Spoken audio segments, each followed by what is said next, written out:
বরিশাল নদী বন্দর থেকে যুক্ত হচ্ছেন সহকর্মী অমিত হাসান। অমিত, নদী পথে যাত্রী সেবা কেমন দেখছেন আর নিরাপত্তা কি ধরনের ব্যবস্থা নেওয়া হয়েছে?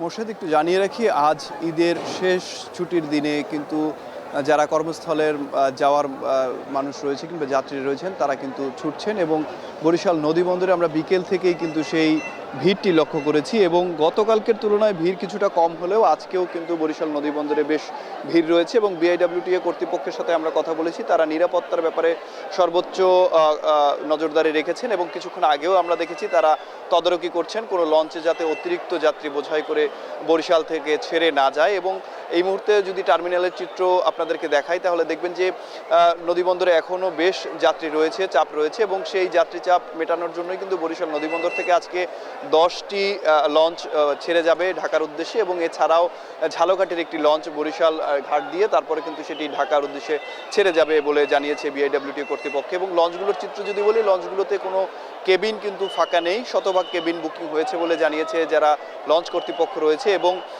যারা ডেক শ্রেণীর যাত্রী রয়েছেন তারা কিন্তু বিকেল থেকে এই লঞ্চগুলোতে ভিড় করছেন এবং টার্মিনালে লোকজন কম থাকার কারণ হচ্ছে বিকেল থেকেই যেহেতু লোকজন টার্মিনালে উপস্থিত হয়েছেন সে কারণে তারা কিন্তু ইতিমধ্যে লঞ্চগুলোতে অবস্থান করেছেন। তারপরও ডেকে যে জায়গা রয়েছে সেই জায়গায় সংকুলন না হয় তারা কিন্তু লঞ্চের সামনের যে অংশ রয়েছে, এছাড়া কেবিনের 2 ভাগে যে অংশ রয়েছে সেই অংশও কিন্তু তারা অবস্থান করছে। এবং এই মুহূর্তে দেখছেন বরিশালের যিনি জেলা প্রশাসক রয়েছেন তিনিও কিন্তু বরিশাল নদীবন্দর পরিদর্শন করতে এসেছেন এবং এখানে আসলে কোনো ধরনের যাতে অপ্রীতিকর ঘটনা না ঘটে সে কারণে কিন্তু তারা তদারকি করছেন যাতে কোনো ধরনের কোনো যাত্রীর ভোগান্তি না হয়, সে কারণে প্রতিনিয়তই আমরা দেখছি যে তদারকি করছেন। এবং শেষের দিনে এখনও কিছুটা ভিড় রয়েছে বরিশাল নদীবন্দরে। তো বরিশাল নদীবন্দর থেকে এই ছিল আমার কাছে সর্বশেষ।